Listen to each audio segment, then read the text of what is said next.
So hi, Ms. Bagby. I hope you're doing fine. Sorry for all the technical difficulties. That's okay. I had some car difficulties as well, so.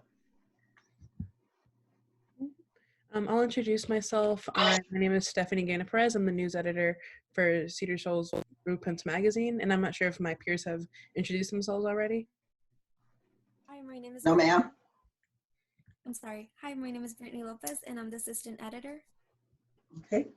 Hi, my name is Jackie Wright. I'm the copy editor, writing coach, and news editor. Okay. Well, I'll begin with asking some questions about Yeah,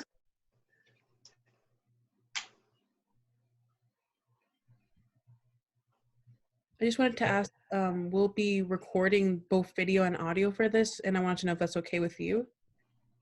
yes, as long as you don't take anything out of context. So my first questions for you are, can you tell us a little bit about yourself? Who are you? My name is Mary Bagby. I am led about by Jesus, Yeshua Messiah.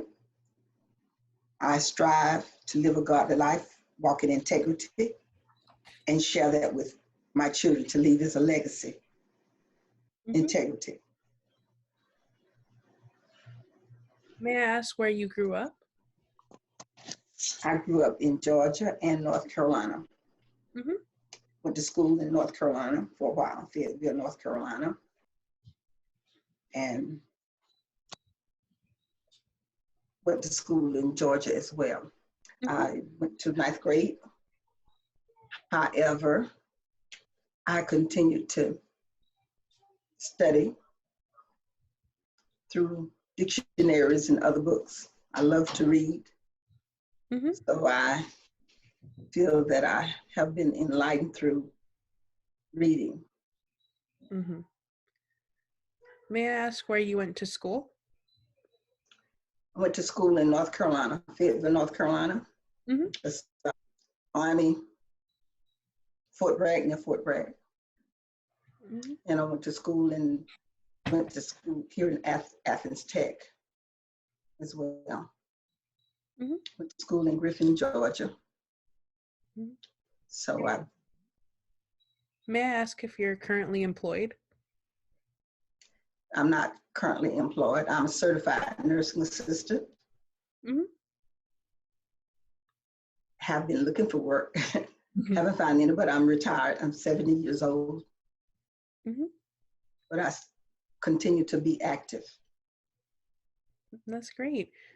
Why did you decide to run for District 2?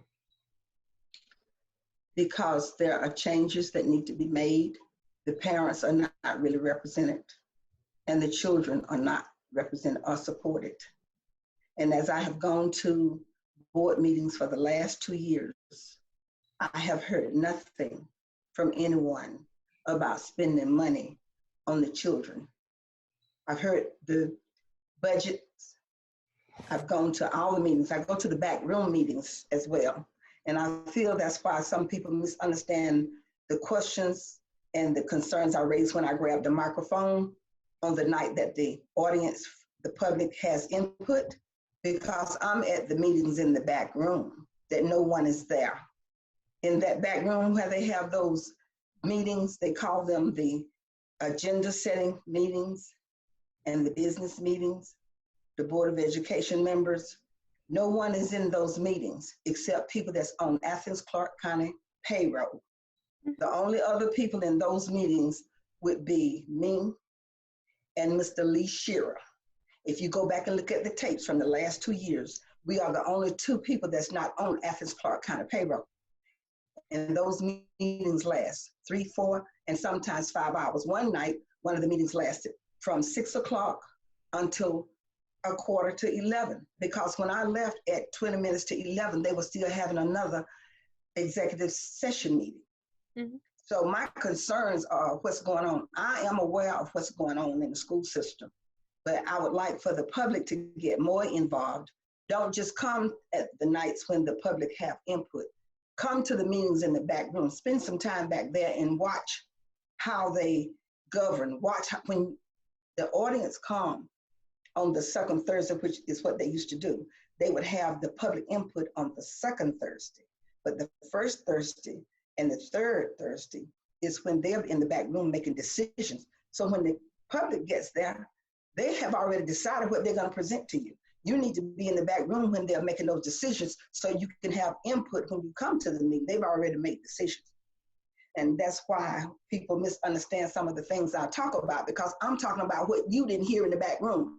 Because in the back room, everybody there is on the payroll except Mary and Mr. Lee Shearer. Sometimes it may be a couple of other people. And I'm talking about from all the people that sit in the, when you come in to the second Thursday meeting, everybody's sitting over there behind the superintendent and the board. All those people are there. They get paid from Athens Clarke County, and the other people are there as well. So we need to get the people more involved, and I am involved. I know what's going on, and that's why I need to be on the board, because I can bring clarity, I can bring fairness, I can make the parents aware of their rights. I want due process. I'm not gonna get off track. I know what my mandate is, and I know the difference between mandate and dictate. The mandate is from the legislators. They have rules and regulations that they want us to adhere to, and they're being violated, and they're being violated by people on the board. And we need stability, and we need somebody to say, let's go back to the rules. Let's go back to what we're supposed to be doing. Mm-hmm. May I ask how you plan on getting more people involved, such as parents? Being accessible, letting them have my phone number, my address, my email, and sending out literature through the school saying that I am available. I want to bridge the gap. I want you not to feel intimidated when you come to the meetings. I'm willing to go to meetings with parents, because I have been a parent that had to go to IEP meetings that didn't always know my rights. I went to one, and when I pulled out a recorder, they stopped the meeting. And that was years ago. And 9 or 10 people in the room with a parent who's already feeling not quite meeting your standards. And then you've got 8 or 9 or 10 people in there talking about things that they're gonna do to your child. And you don't know whether you have rights or not. So I want due process. I want the parents to know that they have a voice, know that their voice should be heard, and that their voice will be heard, and know that their children needs to be taught. And I haven't waited. I have not waited. I have been going to the board meetings for 2 years. And in that time, I did not wait. In that time, did you know that the schools didn't even have sheets for the infirmary, the sick bay, or whatever you want to call it for the children? They just laying there on a plastic mat. The CDC agreed with me. There need to be sheets in there. And I have already gotten that implemented. And that without being on the board, that after being rejected, because I have been working with the director of nursing, Ms. Amy Rourke, and I have informed her that it's not proper, it's not safe, it's not sanitary. I'm concerned about the children's safety and health. And I won't get off track with what has been mandated, what's necessary and what's right and what has been ignored. And at one of the board meetings, I asked all of the board members, how many of you on this board have gone to visit any school in the district that you represent? And I got not an answer. Not an answer. But I've gone on tours of the schools, and I've gone into the infirmaries. I know what needs to be done. But I need to sit at the table, because it does not do much good for me to go to every public meeting and grab the microphone when I don't have any control. I need to sit there to vote for things that's going to benefit the children. All the children, but District 2 in particular. And I'm not going to get off track. I don't care what's being asked of me. I'm going to go right back to what I intend to do according to what's allowed through the policies and procedures. There's no money being spent in District 2 for the children. I go and I listen to the man talk about all the millions of dollars that Athens Clarke County has. At every meeting, the finance advisor get up and tell them all the millions of dollars, and no one is ever saying, let's spend some on something for the children. Why can't we have tutoring? I want to get things implemented. I don't want our children going through what I hear this cliche now, whatever. Well, the pipeline to prison from the school to the prisons. Well, let's do something about it. Let's put the money where the children can have it. Let's have tutors. We've got millions of dollars. So why can't we have tutoring? Why can't we have after school tutoring, and the buses can take the children home afterwards? We can give them millions of dollars, and no one is saying, let's spend it on the children. Millions of dollars, and no one is saying, let's spend it on safety. Let's spend it on the school, inside the school building, so the temperature don't have to vary. Right? If you have cold spots here and warm spots here, and feels like mildew here and mold here because it's not adequately and sufficiently insulated. It's the word I want, insulated, okay? So that's, I want us to, let's use what we have to make it better for the children. I want to stop something else that I don't know if you're aware of it, but you young people can Google it and research it. It's called the $1 Million Block. Have y'all heard of the $1 Million Block? Either one of you three? No, ma'am. $1 Million Block. I'll say it again. Have you heard of it? Mm-mm. The $1 Million Block is supposedly in every city. There's a certain area where the police have labeled it for so many people to go to jail, and they're calling it the $1 Million Block. But if you could look it up, research it. And so I don't want that happening here in Athens. I don't want us to have a $1 Million Block. I don't want us to have an area where they have targeted and said, in this area, we're gonna make sure that so many children go to jail. I know what my duties are. I know what I'm called to do, and I'm gonna stay on it. I don't want the $1 Million Block. And for more information about the $1 Million Block, you can call the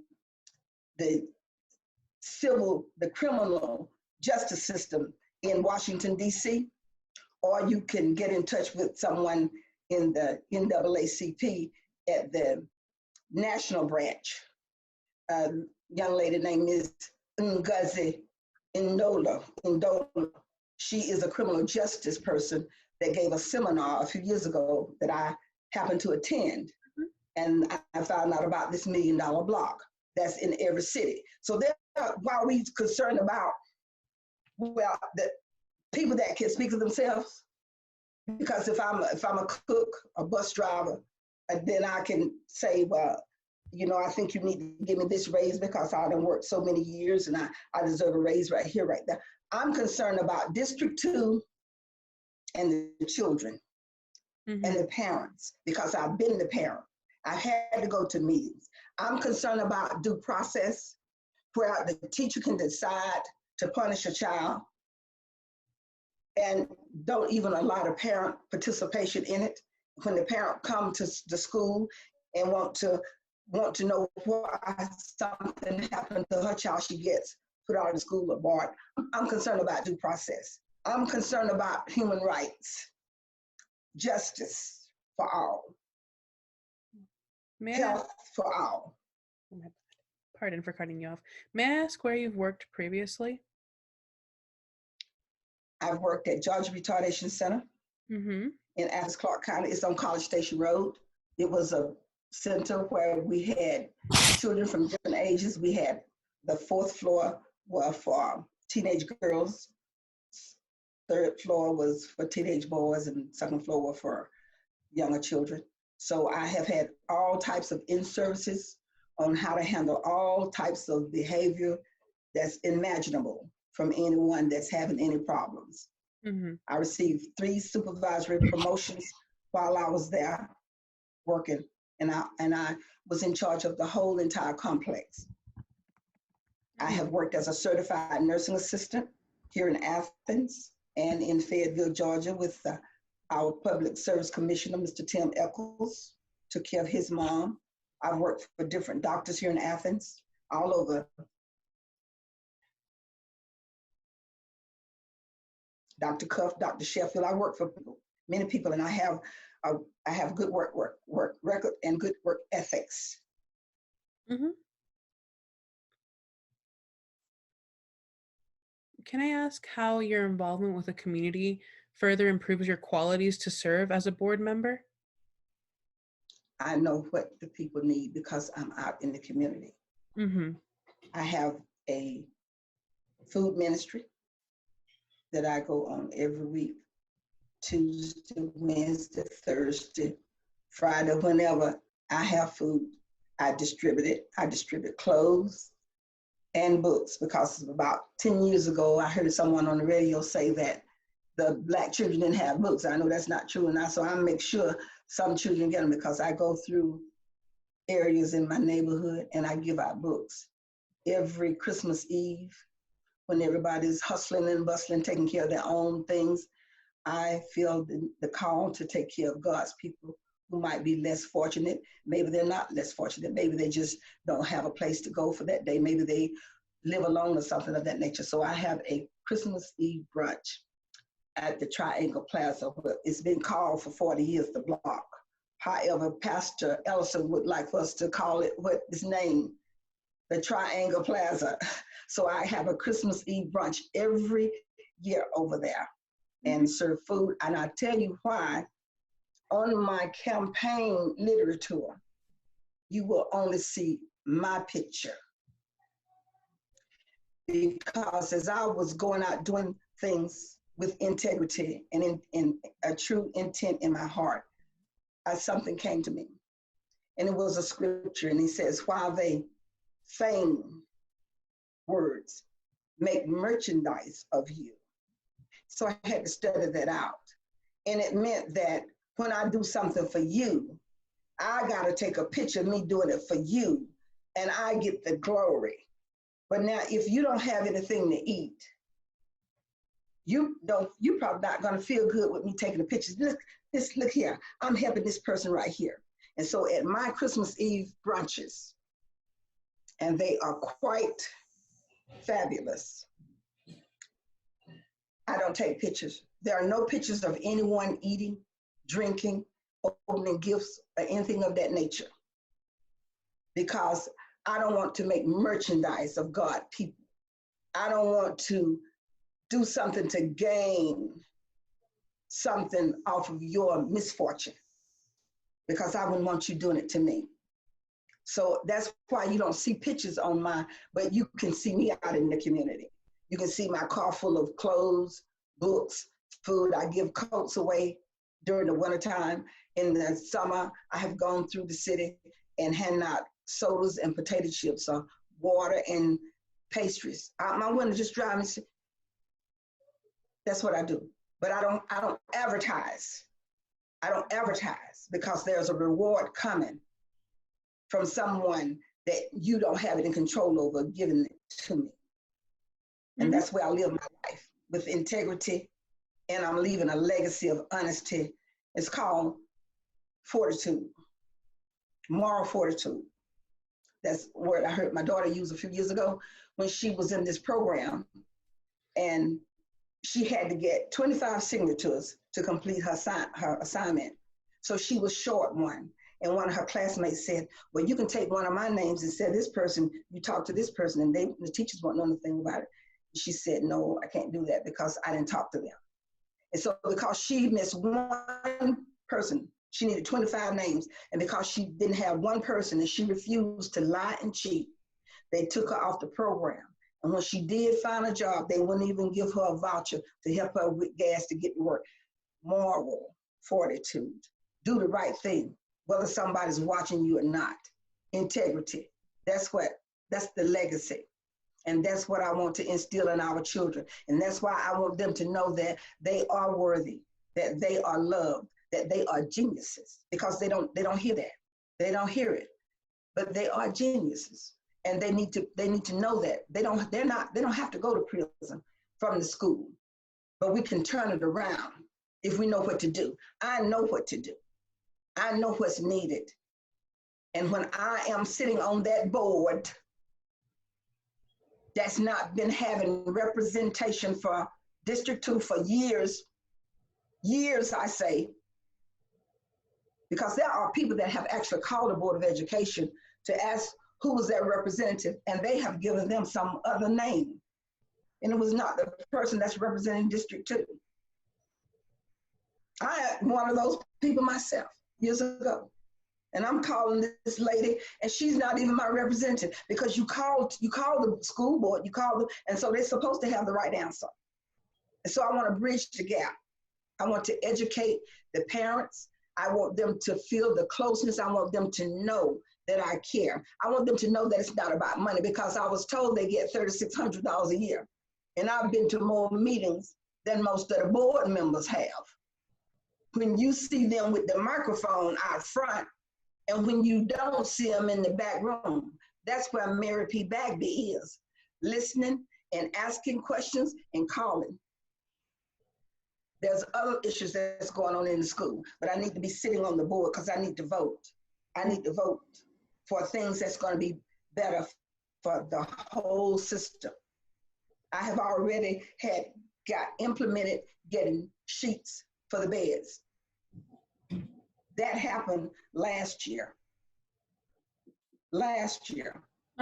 Before I was on this quest to sit on the board, and you can verify what I'm saying. That I got a report back in November that most of the schools now have the sheets that they didn't have before. But why should I have to tell them? They have nurses and a director of nursing. But see, you have to hold people accountable. That's what I want to do. I want to hold people accountable. We need to be accountable for what we're getting paid to do. But I'm not getting paid. But I've been to every meeting. The ones that last 3 hours, 4 hours, 5 hours, 6 hours. I've been there. I hear what they plan to do at the next meeting.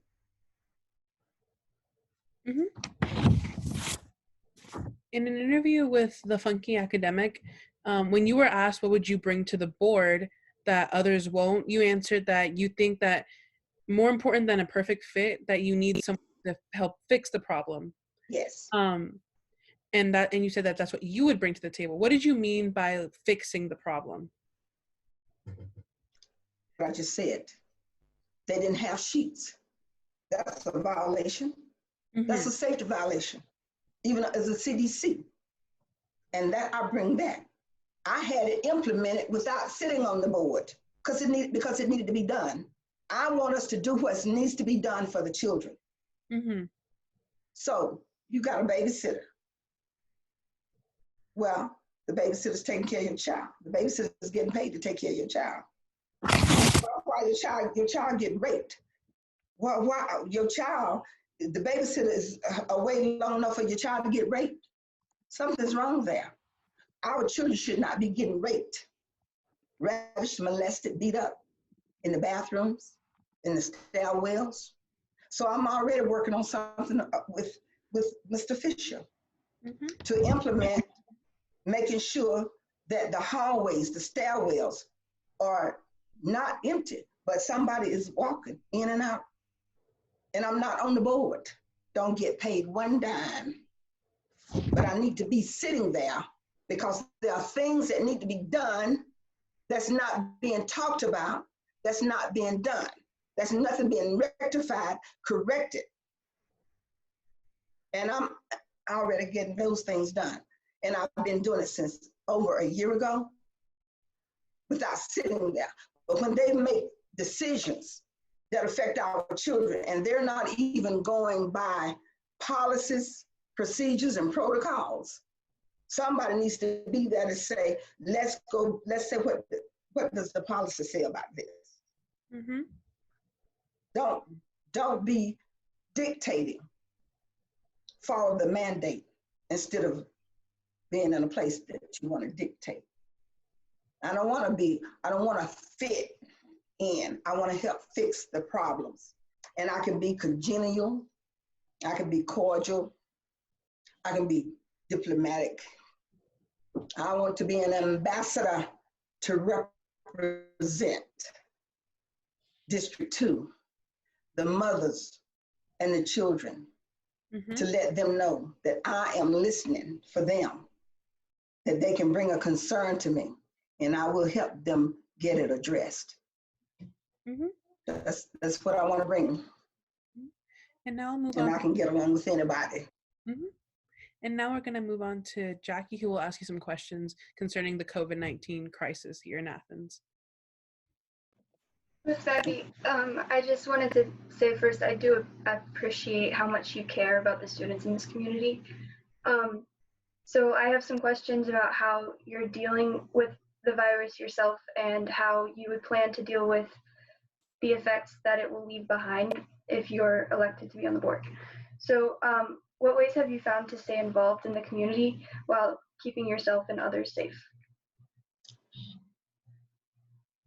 Feeding. Food is good. And it's something spiritual about food that maybe people hadn't thought about. But you know, you can ask someone to loan you $50 and they say, well, I gotta think about that. You'll be fine with it. But if you ask someone to give you something to eat, and if you humble yourself down to say, I don't have any food, and they have to think about it, it's something in you that will make you get full that very minute. Even if you were hungry, the way somebody treats you, it'll make you full. And that's a spiritual thing. Because the word of God says, out of your belly shall flow living water. And he says you should have bowels of mercy. And that's right there in your stomach, your lower body. Bowels of mercy. We should have, and that same feeling, that quickening. When you ask me for $50 and I don't give it, and I gotta think about it, and you're fine with that, because you know that's her money. But if you ask me for something to eat and I got to ponder whether or not I need to feed you, if you're hungry, you will get full that moment, because it's a spiritual thing. And so that's how I go through. I still go through the community. I still give out food. One young lady asked me last week, she was about 6 or 7 years old, and she said to me, because it was 4 of them came up at one time, she said, how do you know who is hungry and who to give the food to? I said, I do what God tells me to do. And I said, and I love you. So I do this. God tells me what to do. I said, I got love for all my peeps. And you my peeps. And I love you. And I gave her a hug. And a few weeks ago, I made a huge pot of soup. I went over and I stayed over at the Triangle Plaza, and people that was coming by, I gave them a bowl of soup and some crackers and some potato chips and things like that. That's really good of people. you. If people ask me if they want prayer, I pray for them. There's a God in my life. And I know a lot of people don't want us to talk about any God, but there's a God, and everything got shut down. Everything got shut down. And you want to know what I feel about it? I feel like things got shut down for us to sit down and take a moment and think about what's important and what are we doing. Do you have any concerns about the virus personally? Like, I guess, how do you balance your value for your community with personal risk? I take care of myself. Yeah. They said, you know, change your clothes, wash your hands, and I do all that. But I'm not afraid, because I'm not afraid for myself, because where are your standards? What do you really believe? And now I'll share this with you about 2020. 2020 means perfect vision. Well, when you look up 2020 in the Hebrew, it means rescue and deliverance. When you look up 2020 in the Greek, it means growing into the light. Dawn is coming. And so this is a year where I said the covers are coming off of everybody. The wicked are being seen as wicked and the righteous being seen as righteous. No one is going to be able to throw rocks and hide their hands for very long. So this is a year of reckoning and truth. So the disease is just a part of revelation. It's just a part of us seeing what's going to happen, who's going to do something. Because I stand on Psalms 91, no terror, no error, no destruction, and no pestilence shall come nigh me. So I take the whole holy writ, or I throw the whole entire holy writ away. You can't have things both ways. This year, 2020 is a year to take a stand. What will you take a stand for? Whatever should happen to you. Where are you gonna, what are people gonna remember about you? What is your legacy that you're leaving behind? Everyone, I feel, is having to take a stand in 2020. So I'm not sure, how has your campaign been affected by this virus? Like before, had you been doing much campaigning through the phone or going door to door? And how has that changed now? No, because they shut people down before you were allowed to go canvassing, or before you felt like you wanted to go canvassing. They had already changed things and said no contact and things of that nature. So I hadn't knocked on anybody's doors and asked them for contributions or anything like that. Have you been able to do anything through the phone or email? No, I have my campaign, I have a campaign manager and a treasurer and myself and some other people that's working with me. We're having some difficulty getting some paperwork and things that I need from the Board of Election. However, we are continuing on. I did get yard signs, so I have yard signs out. And I do have other literature. What do you think the district has handled well in terms of keeping the community healthy through this time? And how do you think they could improve? The district. The board? Who do you mean when you say the district?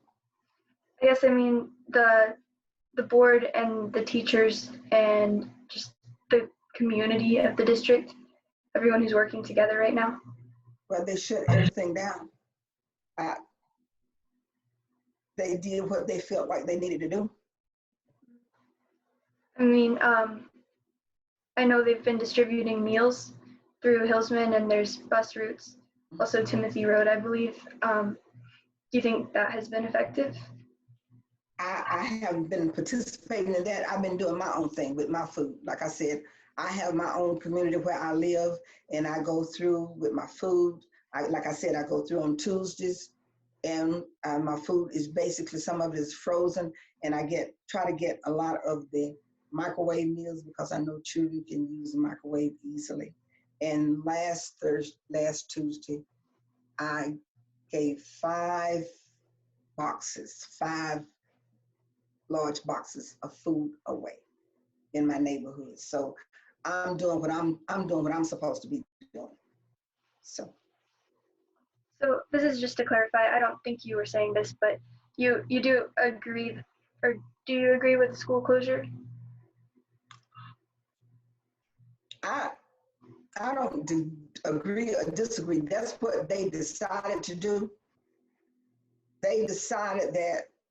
I have my own personal thoughts about this, what you call it, coronavirus. They said it COVID virus. I have my own thoughts about it.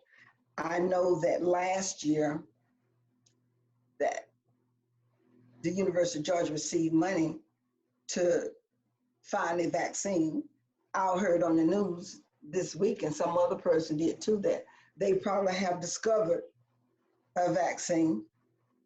And then I'm hearing different stories from different people who believe that a lot of the staying away is not going to help your immune system. How you eat and take care of your body is what builds up your immune system.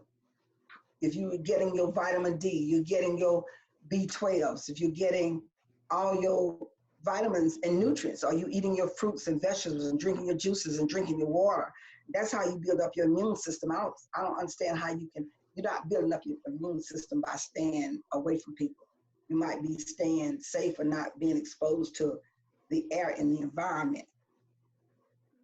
I think the concern is really just whether you have a strong immune system or not, the virus is going to put you at risk on some level. So They are saying that the virus is going to attack the elderly and the young children. And I don't take vitamins. I don't have high blood pressure, heart trouble, diabetes. My blood pressure is 120/70, and I'm 70. So it's not affecting me. But I know some young people that have heart trouble, high blood pressure, sugar, diabetes, you name it, they have it. And that has nothing to do with me being on the Board of Education. So I think health is a matter of what have you been exposed to. So.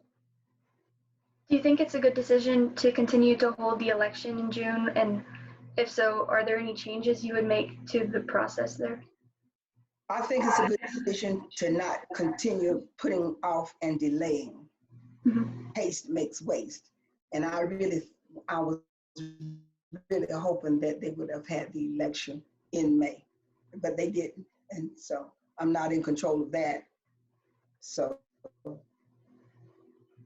I honor the rules and the laws that govern. That's my stand. I obey the rules and the laws that govern, except when you come in conflict with the Word of God. Like I said a few minutes ago, do you take the whole Holy Writ or do you throw the whole Holy Writ away? And so I stand on what I believe, what I've been brought up under, my faith, my belief. That's the way I live my life. I live my life of honesty and integrity, moral fortitude. So despite the digital learning that is taking place right now, there will be students who miss out on content. What do you think is the solution to make up for that once we get back to school so that students don't have like holes in their curriculum? Tutoring. Yes. The children, we need to have tutors in place. We have millions of dollars. Let's stop talking about how much money we got. Let's start using it for productivity to bring the children up to the levels of where they should be. Can I tell you a story about someone named Malcolm Mitchell? Have you heard of Malcolm Mitchell? I have, but I don't know a lot about him. A young football player that made it all the way to the University of Georgia. Mm-hmm. But he couldn't read. 6th grade education. How do you get to the University of Georgia on the 6th grade education when you have to take the scholastic test and all such things of those? See, running them through. We need to really educate the children. Now he didn't fall, he fell through the cracks, but he was fortunate because somebody had their eyes on him because he was a money-making machine for someone. So he made it. I want to change that. If a child is at Gaines Elementary, that child should not be allowed to go to Hillsman if they're only reading on 2nd and 3rd and 4th grade level. I want some changes made. I want the children to be elevated. Tutoring. Let's put tutoring into place. I think this is a good time to do it with this virus that's out now. When school come back up, let's have the sheets on all the beds they're supposed to be. They're not in prison, even in jail, they have a sheet. They have a sheet.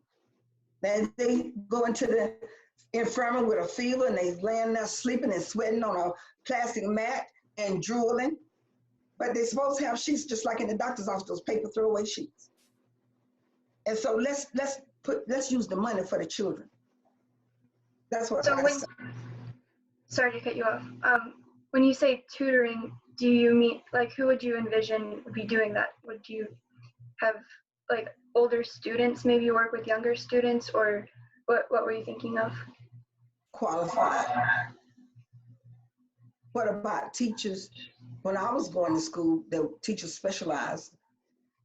High school, this teacher was specialized in English literature. This teacher was specialized in math. This teacher specialized in geometry. This teacher specialized in algebra. This teacher specialized in social studies. This teacher specialized in science. Why can't we do that? Why can't we have the people that's specializing in things, are qualified in it, to teach it and have tutoring every day? See, now to play catch up, let's have tutoring every day after school. Let's have the tutors come in every day after school, and the children that need it, they get the tutors. Let's serve them a snack and something to drink. Let's let the bus take them home. The money is there. Let's spend the money on the children, please. Do you know anything about the 21st Century Program? The 21st Century Program. Mm-hmm. No. You explain it to me. Oh, okay. Well, so we have programs after school. I know it is at Cedar Shoals, and I believe it's also at middle schools and elementary schools. Brittany, Stephany, can you guys please correct me if I get anything wrong? So these are programs that take place after school. Some teachers stay after, and then there's also, I guess, community members. I believe UGA is also involved. And there's programs like robotics, and there's some tutoring also. And so students can take various classes, so that they can stay at school while their parents are still working generally.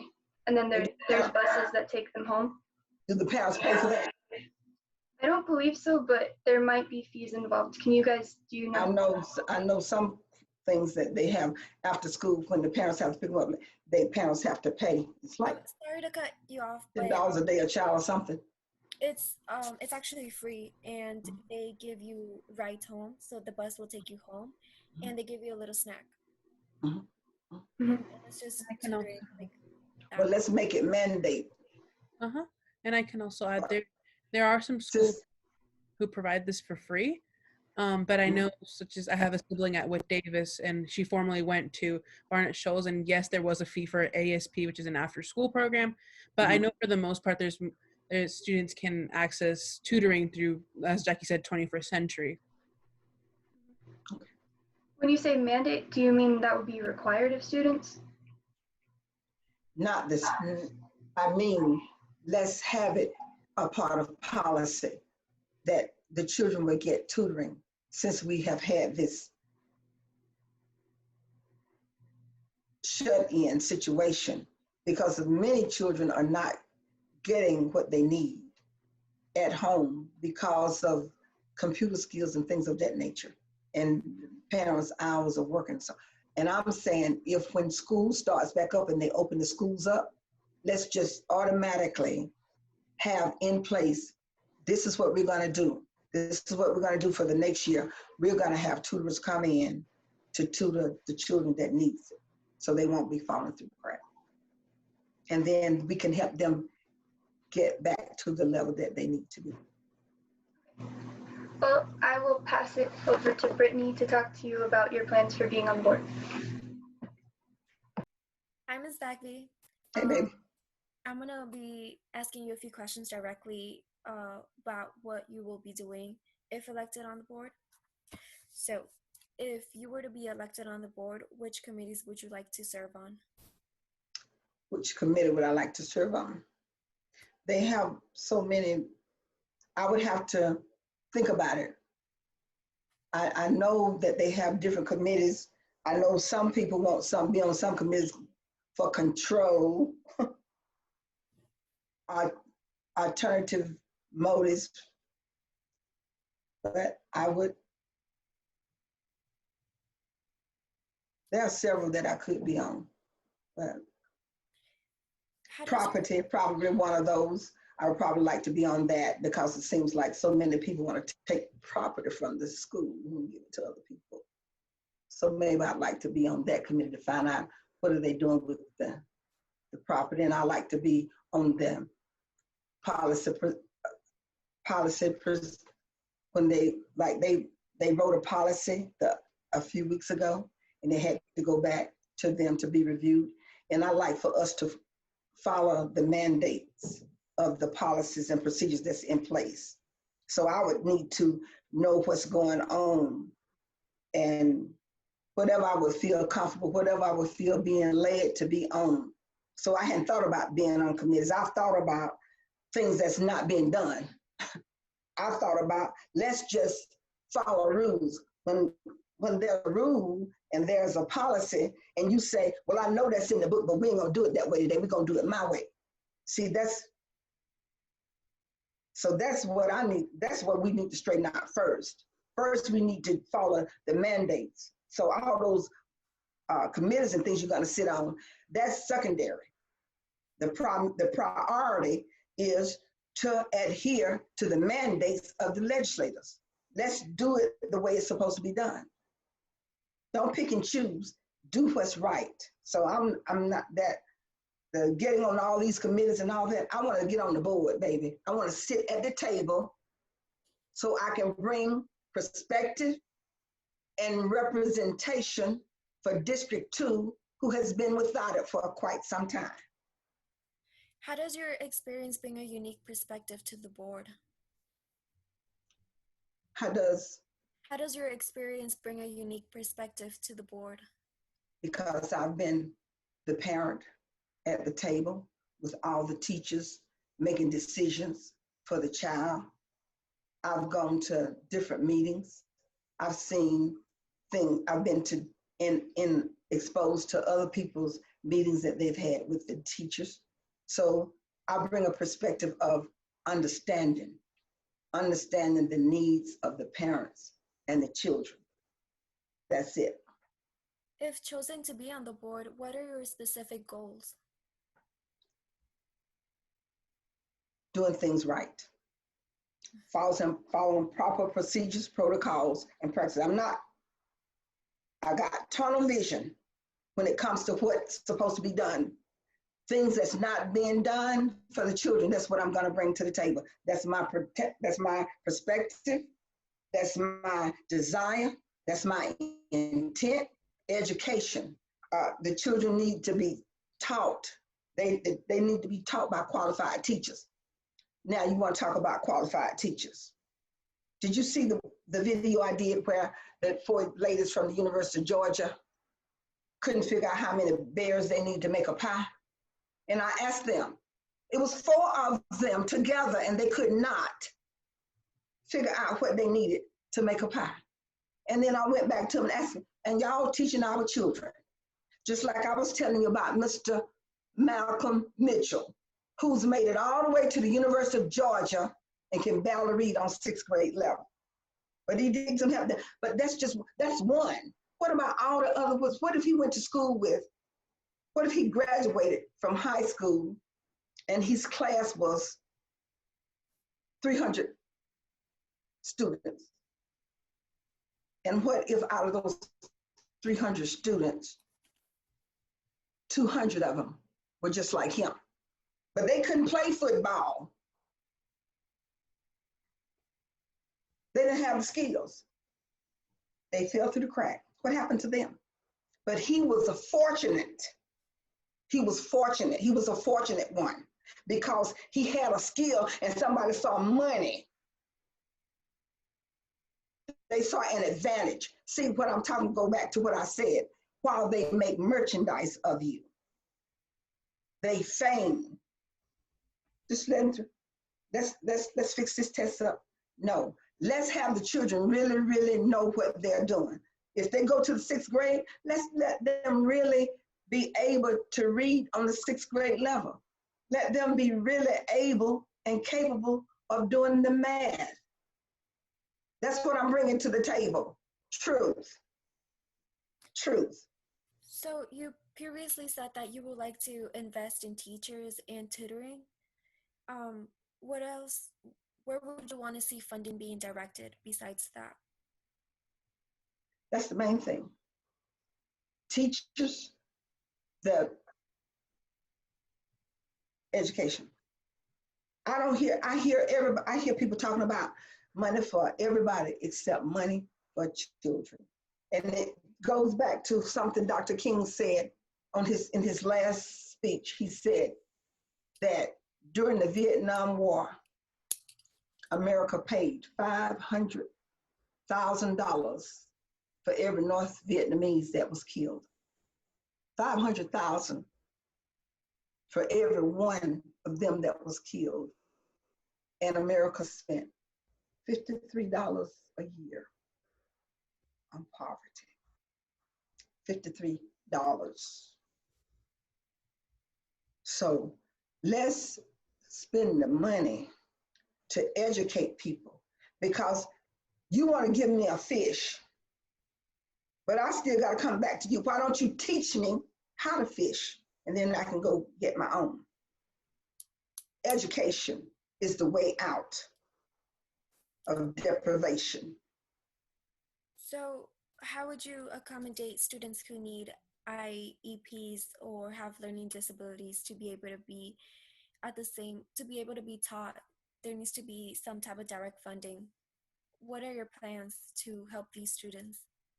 But do you already know that every child that is labeled learning disabled, ADD and all that, the school gets grant money for every child that's labeled. They get money. And the parents, some parents don't even know that their children don't have to be labeled. They don't know their rights. See, I want due process. I want to sit on the board to bring due process. Parents don't know all of their rights. Children don't know all of their rights. Due process, education. Educate them about their due process.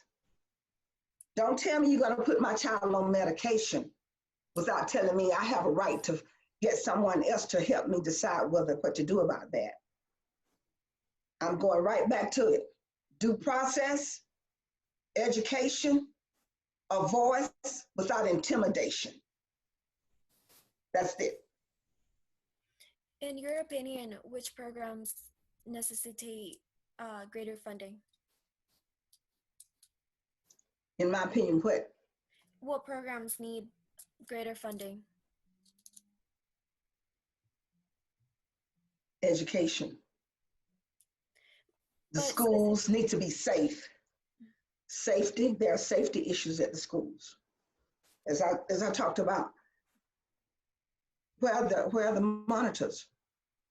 Because if someone can get raped by 3 or 4 different people, I think that would take quite some time. Where's the traffic? So we need monitors.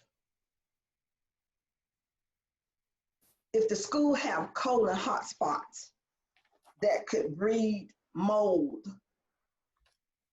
where is for safety issues, health issues? So health and safety is what's needed. Education, health, and safety. That's what. Are there any specific programs that you would like to see growth in, like GROTC or maybe band? Is there anything else that you would like to see improve? I think we don't pay enough attention to some of the academics and some of like the JROTC.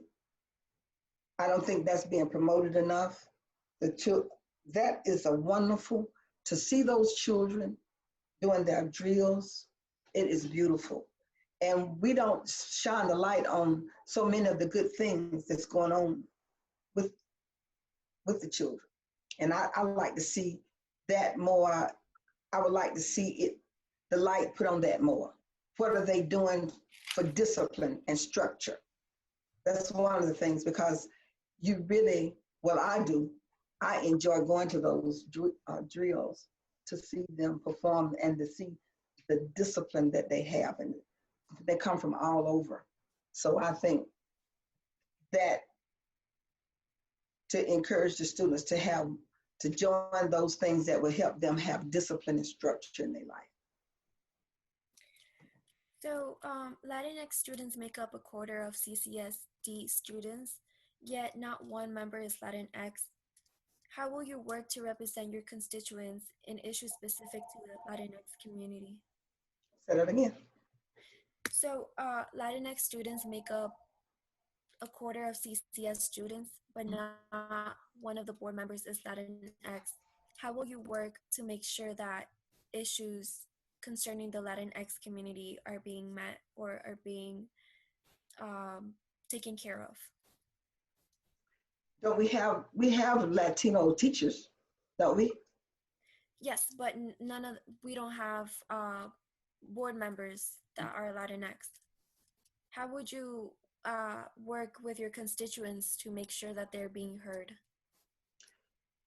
Well, I would go into the community, because I have gone to different areas, and on my food route, I have Latino people on there as well. So we have to get the parents involved. The parents have to get involved. I am involved.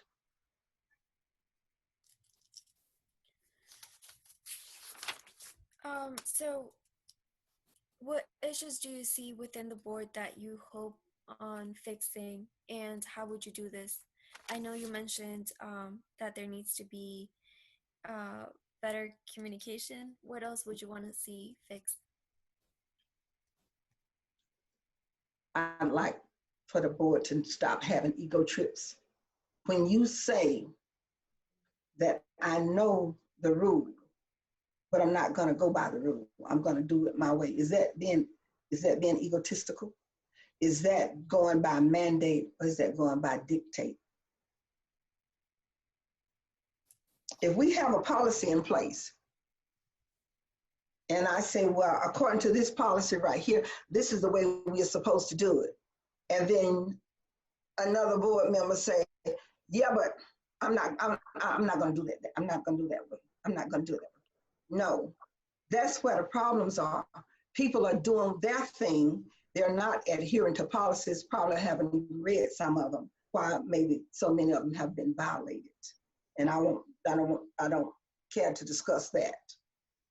But there have been several policies that have been violated, and the reason why was because they didn't adhere to policy and procedure. They did their thing, what they wanted to do. I'm not going to do it. I'm not going to follow policy because I want to do this. And so it doesn't matter if I'm wrong. That's the ego trip that they go on. And so that doesn't need to be in place. And that way, if you're going by the rules, there's no reason to get angry at someone. Let's just do what the rules say do. So how would you say that you would work towards meeting your goals within the board without alienating fellow board members in a way that further limits the board effectiveness?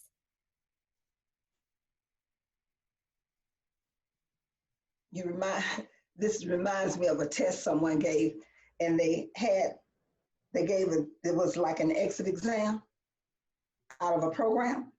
So they asked the child a question, they asked it 5 different ways to see if the child would lie. You just asked me that question 6 or 7 different ways, and I'm still gonna go back to policy and procedure, okay? I'm sorry. I'm not trying to alienate, I'm not trying to be friends. I'm trying to do what's right. And when you do what's right, I have found out, usually you stand alone. When you walk in integrity, when you walk in decency and order, you alienate people. Why do you think what happened? Since I tried not to go there, but it seems like y'all want to go there. What happened at the board? What happened when I ran? And Mr. Harry Sims and Francis Berry, when they said only the candidates would speak, that no one else would get the microphone. But Francis Berry was allowed to have 10 or more people speak for her. So each person had 3 minutes. Each person had 3 minutes, but I had only 3 minutes, but I only used 2 because the first minute I had to acknowledge what went wrong. Mm-hmm. Harry Sims had 3 minutes, I had 3 minutes. They said no one could grab the microphone but the candidates. So, alienation. But you know, my heart didn't skip a beat. They skipped over me. But my heart for East Athens, for District 2, my heart didn't skip a beat. You wanna know why? Because I was at the very next meeting, and the very next meeting. And I was at the meeting where the public don't even know they can be there. I was at the meetings where the public didn't care whether or not there was going on. I was in the meetings when people was on SSCD or whatever that was, CCSD, talking about what Mary P. Bagby was saying, but they weren't at the meetings behind closed doors to hear what Mary P. Bagby heard. Okay? So then in the last one, then Miss Francis Berry didn't want to vote what was right, but she was afraid to vote against what was white, Greg Davis, and so she wouldn't show up at major times to vote. So then you had another one. You had another board election. Whether you said in December, whoever won the first round was going to be put on the seat. So Mary P. Bagby won the first round. They couldn't take that, so they had another vote. So Mary P. Bagby won the second round. So they wouldn't take that. So he said, somebody got to change their vote.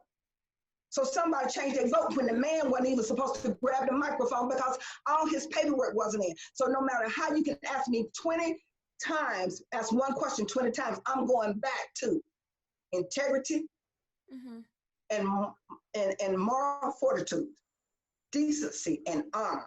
No matter how much you bring that question back to me, alienate, why?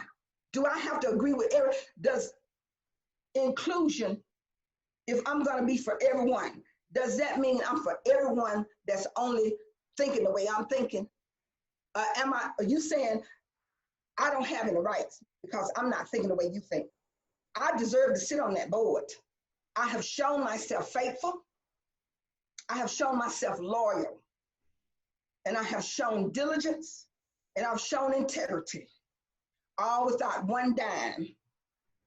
When someone asked me when I ran the first time, I said, how much did it pay? I didn't know it paid. Because money don't move Mary. Okay? I'm not moved by money. I'm moved by the issues and the causes. That's what moves me. So you were mentioning how when you ran against Francis Berry, they were allowed 3 minutes to talk. And the board is now in process of discussing a policy that will strengthen the penalty of speaking over 3 minutes in the limit for personal, so do you think the public participation policies should be changed, or do you agree with it? Say that again, because I was in the meeting when they was making some decisions. Okay. And like I say, they make decisions behind closed doors. And then they come out before the public, and a lot of things change out there. So you say that again. The board is currently discussing on a policy that strengthens the penalty for people that go over the 3 minute limit when speaking. Do you agree with this, or do you think the public participation policy should be changed? The public policy should be changed. The public should be able to speak, and the board should be able to, because the board didn't meet like this 4 and 5 and 6 hours before. Do you think 6 hours is excessive? Do you think 6 hours is excessive? That's excessive. 6 hours to beat up on somebody. But from my understanding, Mr. Worthy said the other week that they didn't meet. They never had meetings that lasted that long until Dr. Means came. Now that's from another board member. So if we can only speak 3 minutes, why do they get to speak for 6 hours? Why don't they have a limit? They go on and on and on and on. Why don't we have decency and order for, see, that's what I'm talking about, due process. Due process. Should the board answer? Because they're obligated to respond to the public. When you go up there and ask them a question, they're obligated to respond to you in writing or the next meeting. Why have you heard them respond? I heard them respond to one young lady, the young lady from Clark Central, a few months back, and she wanted some water or something over there, and they responded the next week to what she wanted.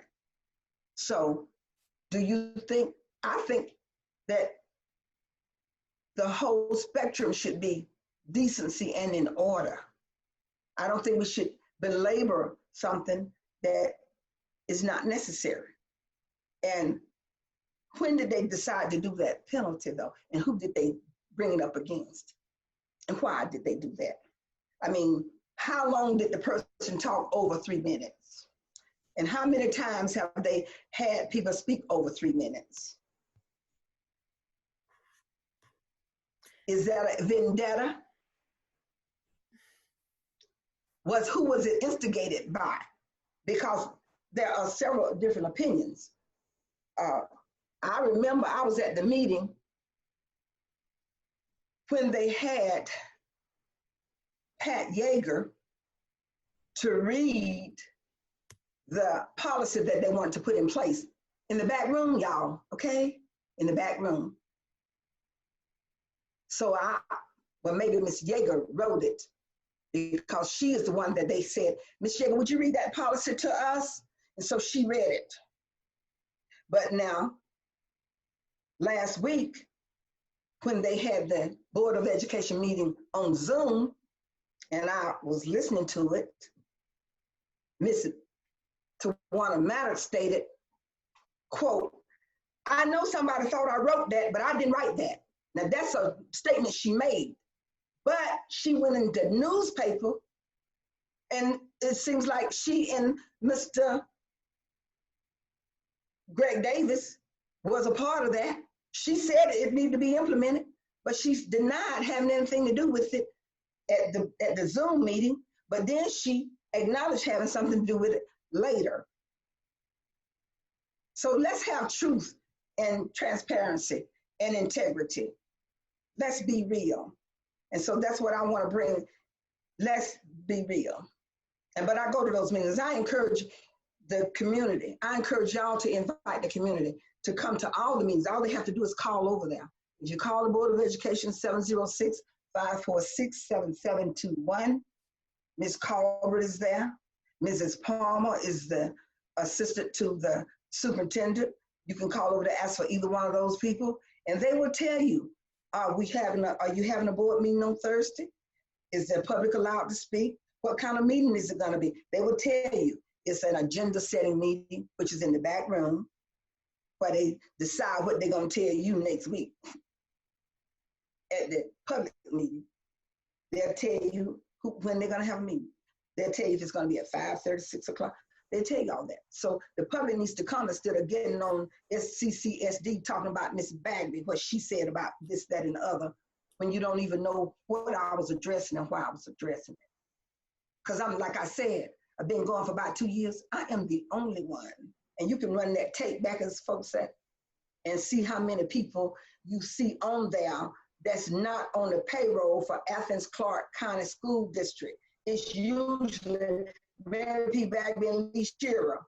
Maybe sometimes somebody else is there. Sometimes maybe somebody, one of the last meetings where money was denied, see the shows, the person called in and denied money to be given to see the shows. But I was at that meeting too, that lasted 4 or 5 hours. So I only have one more question, and it would be, what qualities would you look for into a new superintendent? What qualities would you look for a superintendent, in a superintendent? A superintendent that have the best interests of the children at heart. And we're supposed to support the superintendent. And when we had Philip Lanou here, I wasn't at the meeting, but to my understanding, he guaranteed that he would hire, that Athens Clarke County had to hire 30 teachers every year from the University of Georgia. So would y'all do some research and find out how many of those teachers were of color, Latino, Asian, anything, Black, white, Caucasian? How many of those 30 that he guaranteed that he had to hire? And so while one of the board members is concerned about not hiring teachers, Ms. Maddox is concerned about not hiring teachers that's already in Athens. She's getting upset because they want, well, if they don't apply, they can't get the job. But another thing, how many are coming, how many that's being hired from the University of Georgia that live in Athens? Because if that was a guarantee from Mr. Lanou, who went against that? So that's something that needs to be researched. So many things that have happened, so many things in this city have to be documented and researched.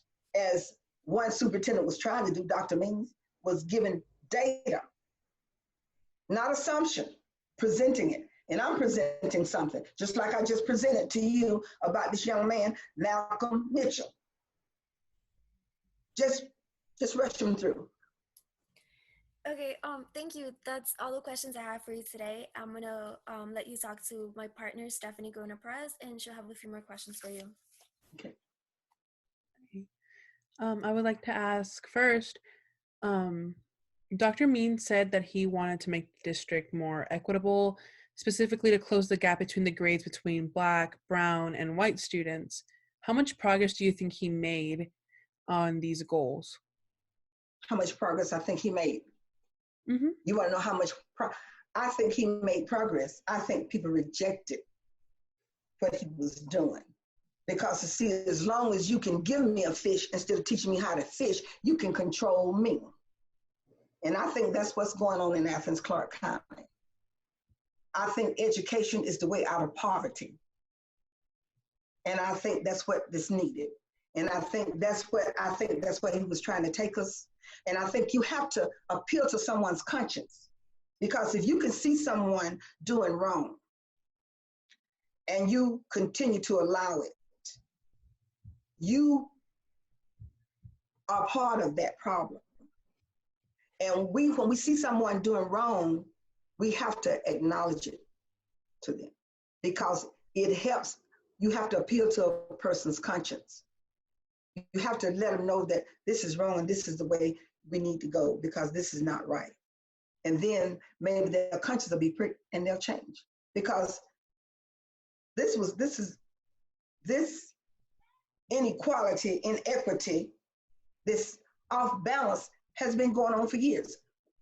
I have been asking for several years for sheets for the beds, and I'm just not getting them. 2019. Mm-hmm. So, diligence, persistence in doing what's right. Not, the Board of Education should not be a buddy-buddy system. We should come together to reach a successful goal. We should have a goal and we should reach it. How can we get there? How can we get the children on the level they're supposed to be? What do we need to do? And I know what we need to do, because I've been a parent of children in school, a grandparent of children in school, and now I got great-grandchildren still in school. And I'll still go to the breakfasts, the plays, the everything. I visit friends, and friends come. When my son is playing his violin over here at this school, well, can you? Yeah, I'm coming. Yeah, I support. Let's support, and let's get the parents. Let's tell the parents that we are concerned, that we want to know what they want, what they need. We want to know how to help them and reach them. Mm-hmm. And what would you do to fix socioeconomic and racial inequalities in CCSD schools? Don't judge the children because of where they live. And like I said, if no matter how I come to school, if I come to school, teach me what I'm supposed to know. Don't say I can't learn it because I'm from over here or over there. Don't say I cannot. I can. I can. You're supposed to make sure that I can. You qualified, you educated, you got all these degrees and plaques on your walls. Show me what you're working with. Mm-hmm. If you have mastered algebra, geometry, science, then the student's supposed to come away knowing the things you're supposed to impart it into the children. That's what we need. We need the teachers to care and believe in the children. Even if you don't believe in them, you're paid to teach them. Let's do our jobs. Let's all do our jobs. And that's what I want. I've been doing the job without the paycheck. And I'm going to keep on working. But I like to sit on that board because I can bring strength, integrity, and we can see our children improve, and we can see more parents coming out because they will feel that they are important, they are needed, and their voices will be heard. And I am accessible, reachable, and I'm willing to hear what the parents desire. Mm-hmm. Now, the last question I'll ask you is, I'm sure you've heard about the District 2 Representative Antoine Stevens' appointment to the board. How do you feel about how the situation was handled, and what would you have done differently? I would have done the right thing. The right thing was, if all his paperwork was not in, he should not have been allowed to grab that microphone that night. But they allowed it knowing his paperwork was not in. But my paperwork was in. And I received the votes twice. So maybe I'm already alienated. What would you think about that? Y'all answer the question. You see, because judgment, no matter what question is asked, judgment is always on an answer. They already knew that. They said, they made that rule. I didn't make that rule. They made a rule in December that whoever won the first round would sit there. And I haven't missed a meeting. And Mr. Antoine Stevens missed his first meeting, and I was at the meeting that he missed. Because I show up. I'm dependable, I'm reliable, capable, and committed. And we will see progress when we put Mary P. Bagby on the Board of Education to represent District 2, the parents and the children. And now I'll move on to Jackie, who will ask you some more questions. Hi again. So what is your opinion on one-to-one technology in the classroom, meaning every student has access to some sort of technology like a computer or an iPad? I think that's good, but I think it needs to be monitored. When I was going to school, we didn't have computers. But the teacher would come around and check everything out. They didn't just leave us to ourselves. And I think the one-on-one is good, but the teacher needs to be interacting with to make sure, are there any problems? Can I help you with something? To make sure they stay on task. Make sure they're not looking at something else that's not supposed to be on there. So I'm for one-on-one, but I'm for monitoring, making sure that everybody's doing what they're supposed to be doing. Okay. How would you say we've been successful in using our charter system status to better education for students? And how can we better take advantage of that? Well, from my understanding is when the charter they make promises and then they change in 5 years. They can change their strategy in 5 years. Say we're going to have so many children that's going to be at this place. And then in 4 or 5 years, they say, well, we need 2 more years. So to me, it's this grant monies is playing into what we do and don't do for the children. So I'll have to study out that more, but I have heard about how the charter thing is helping other people get grants and move them out of the school and into private schools, and money that's supposed to be allocated to our public schools is not being allocated properly. So I can't discuss legal issues that I'm not hadn't fully researched. So I'll just say that about, from what I've understood about that. Okay, well, I guess it is more complex than I understand at the moment, but I was referring mainly to our LSGTs, because that is a product of us being in a charter system, because we have those so that we can better know what's going on in the individual schools and then build our policies. Excuse me? The LSGTs. Well, yes. Mostly the board members don't even really know anything about that. And I haven't had, and as long as I've been going to the meetings, I haven't heard anybody bring up anything about them and what they're doing for the children. So I'm not going to pretend that I know all into that. I know that they hadn't reported anything to the board because I've been at all the meetings. So I don't go out and try to do their job. They supposed to be doing their job. They're supposed to be presenting something to the board, but I've been to every board meeting and they haven't presented anything. So I'm not gonna delve off into that. But I will know more about it when I get on the board, guaranteed. So if you're on the board, I'm sorry. That's it. I'm gonna be aware of everything. If you are on the board, do you think you'd make an effort to increase that communication with the LSGTs and get them to be more apparent in the meetings so the community is more aware of what they're doing? Yes, ma'am. Okay. I'll pass it to Stephany for concluding questions. The question I want to ask you is, why should the community vote for you? Why should the community look at you and say that you're the perfect candidate for District 2? Because I'm not learning the job.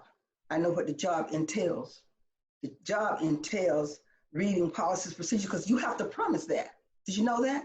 Mm-hmm. You have to actually sign off saying that you're going to do it. And I have been going to the meetings for 2 years and not seeing but 2 or 3 members on the board do it. But you have to sign an affidavit. Yes, ma'am, you do. Y'all go do research on that. That said you're going to follow the proper procedures and the protocols that the state of Georgia's legislatures have mandated for Athens, Clarke County, for the Board of Education. And they don't, because they don't know the policies and procedures. So I'm capable, able, ready, qualified, and I am the best candidate, because I don't have to learn the job. I have to do the job, perform the job that's been mandated. That's it. Mm-hmm. And make sure that the parents and the children and make sure they know what's going on. Make sure they get the information that they need. And I'd like to ask Brittany and Jackie at this time if they have any other questions for you. I don't. Thank you for allowing to be interviewed by us today. Yeah. Thank you. Don't take anything out of context. Don't worry, we won't. Okay. Ms. Bagby, I just wanted to add our article is in the form of a Q&A, so we won't be there won't be much writing from us except for the questions that we've asked you. Yes. And thanks again for all your time. I don't have any more questions. Okay. Thank you. And Ms. Bagby, I want to ask at this time too, if you have anything else you'd like to add on. I like for the people to come out and vote for Mary Bagby. I'm the best candidate for District 2. I've had some setbacks in the process, delays and things of that nature. However, we're leaving it to the people this time, and so let's see what happens. But I'm the best person, and I will be seated on the Board of Education for District 2. You'll see me there every week, every meeting. Mm-hmm. Thank you. Thank you so much for your time today, Ms. Bagby. I would like to say that I'm very impressed that you've been attending the meetings for the past 2 years, and that you're very aware of what this position needs from you. And I want to thank you so much for the time you've given us today. Yes, ma'am. Thank you. I hope you enjoy the rest of your day, and I hope your weekend is excellent. Thank you very much, Ms. Bagby. Allah shall you as well.